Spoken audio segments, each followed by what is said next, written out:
look at your day, everything has a specific rhythm. You wake up at a certain time, you eat at a certain time, you start your working day at a certain time. At least most of us do, yeah?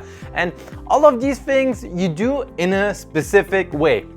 The things you eat daily, the way you approach work, the interactions you engage with, and so many other things. Like the list could go on and on and on, yeah?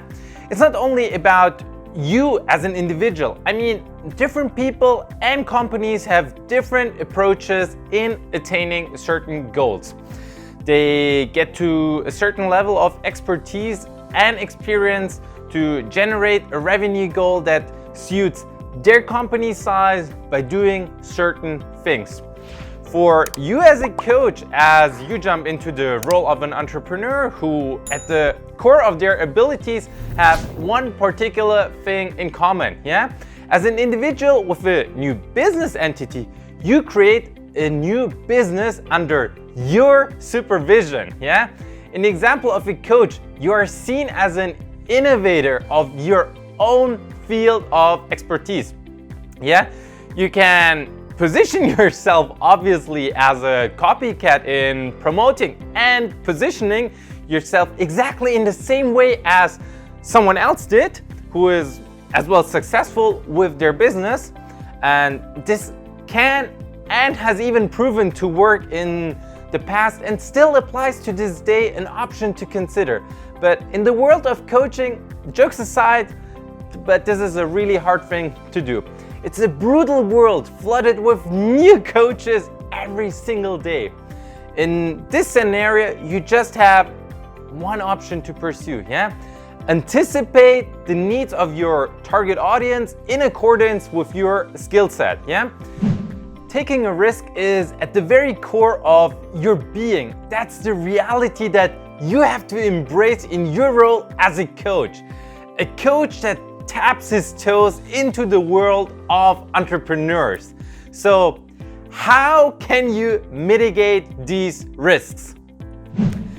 Hello fellow coach, my name is Ekram Genchasan and I'm going to be your host for this educational session as we dive into all the questions you may have around coaching and entrepreneurship, yeah? So, one way to opt for is the so-called HADI cycle, yeah? Its acronym, HADI, HADI, is formed by the very steps you have to follow through to get the most out of it. Yeah? Hypothesis, action, data, and insight. Yeah? The system is quite simple. Yeah? First, you introduce a probing and testing idea. Basically, some assumption you want to investigate from a pool you've created in a brainstorming session, yeah? This stage determines then every time the beginning of a new cycle. Then you take measures to verify or falsify your theoretical guess. And next step is the execution, yeah? The execution on your hypothesis is critical as in the next step you get to collect data from your tests. It either can be now a shot in the dark as nothing came forward, or you bring to light an increment of information you can utilize in your further procedure. Overall, whether true or not, you actually get to have a better understanding as you certainly know more about what is working and what is not working for you, yeah? Or to put it in other words, this section pulls through a set of data with a description of parameters that have to change under the influence of your taken actions and ways of registering those changes, yeah?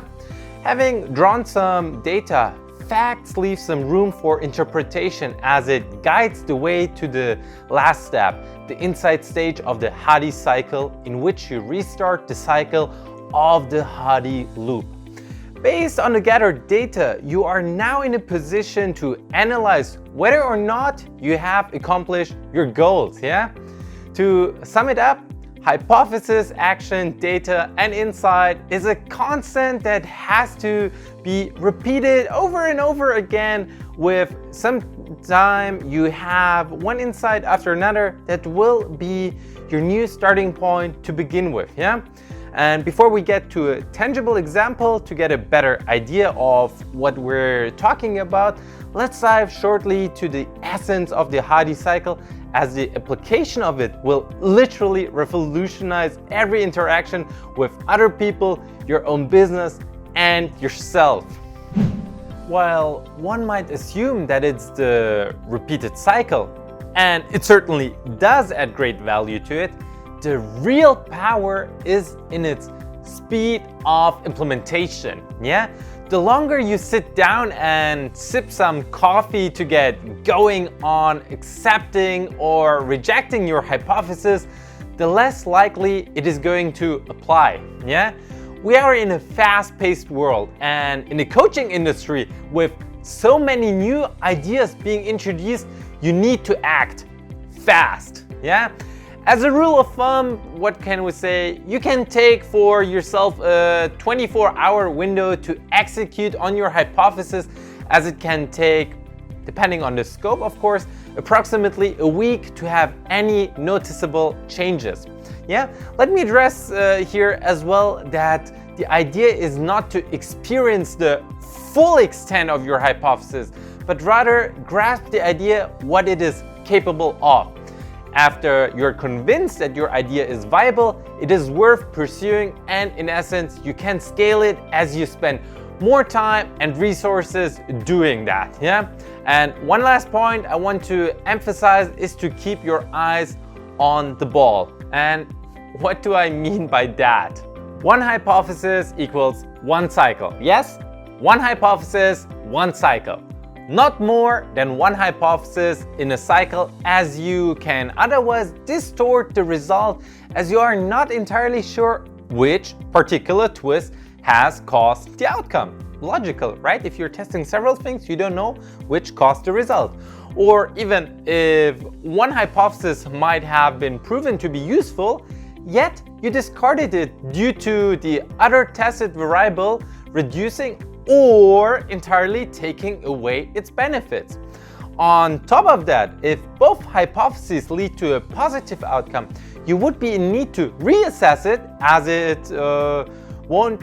you want to be sure which weight the corresponding hypothesis had in order to use your time and resources in the best way possible. Again, you shouldn't hurry much and try to implement several ideas at once to impact the same parameters.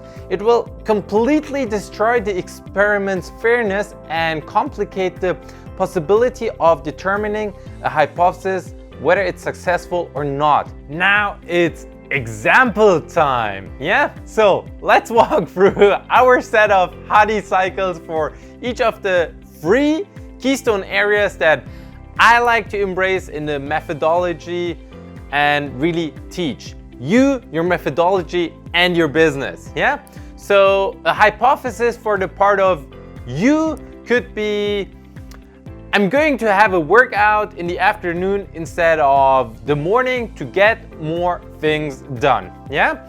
The according action part would be to schedule some time in the afternoon to do it. That's simple, yeah? Data would be something you could measure to understand what you mean by more. And yes, that certainly needs a more precise definition. Like your outreach to clients could have taken you after the switch of your workout time now only 20 minutes instead of 1 hour that it took you prior to that, yeah? Thus, your insight could be that you can do this specific task better in the morning to get it done in a third of the time, yeah? Next up, an example for your methodology, yeah? In your coaching practice, you are, for example, going for more statements instead of asking open-ended questions to drive an insight throughout your sessions, yeah? Your action part includes more statements, yeah? Sounds ridiculous probably when I say it, yeah?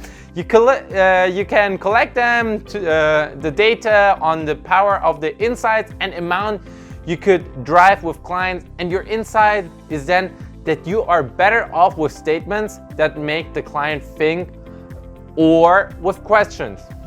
And lastly, for the business component, you can probably think of the most things to tweak. At least that applies to me, yeah? So how about you switch from a coaching session that clients can book every time separately, so they will be in need to actually book a package from you, yeah? From separate one-on-one sessions one time to a coaching package, yeah? Will prospects be more likely to sign on as clients? We don't know, yeah? So that could be at least something to test, yeah? The action part is to propose potential clients a package instead of just one session, then collect data whether you sign on more or less clients with this approach, and take your insight for your respective business, yeah? So for all three parts, you can over and over find something else to test and then play it in a repeating loop, yeah? Sometimes try a certain hypothesis at a later stage in your business, as right now may just not be the right timing, yeah? You are maybe way too early and need to tweak first some other things before you can see the extent of this measure, yeah?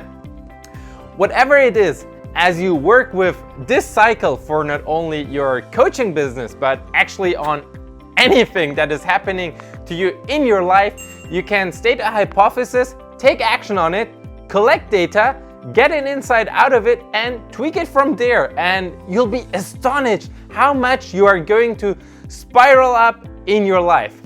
My hypothesis for this video is that I tell you in the end of my video to smash the thumbs up button, comment or share the video with someone who may benefit from this content here as well. I take action on it as I can see the amount of comments, for example. I collect data, and from there, the insight that I can tweak from there. So what else to say then? Thank you in this sense, and I see you the next time. So peace.